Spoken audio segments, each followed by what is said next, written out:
প্রিয়, কেমন আছো তুমি? জানো, আমি ভালো নেই। কেন জানি আজ বারবার তোমার কথা মনে পড়ছে।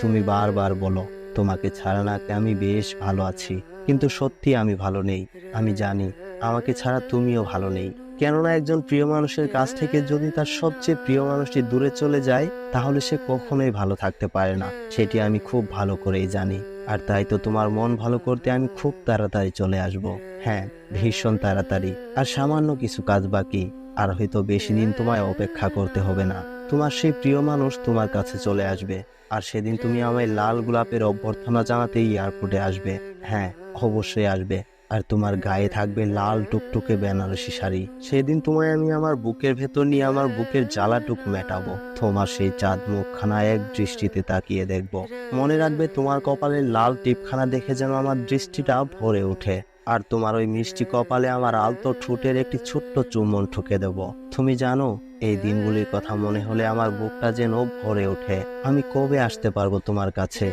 হয়তো আর বেশি দেরি নেই। খুব শীঘ্রই চলে আসব। যেদিন তুমি আমার বুকের মাঝে থাকবে, সেদিন আমার সমস্ত অঙ্গ তোমার সেই মিষ্টি ঠোঁটের আলতো ছোঁয়ায় যেন ভরে ওঠে। প্রিয়তম, ভালো থেকো, সুখে থেকো। তবে খুব শীঘ্রই তোমার কাছে চলে আসব। কিছু মনে করো না প্লিজ। প্রিয় দর্শক, ভিডিওটি ভালো লাগলে অবশ্যই একটি লাইক করবেন, শেয়ার করবেন আর সাবস্ক্রাইব করে আমাদের সাথেই থাকবেন। তো যাচ্ছি, take care, bye bye, thanks for watching.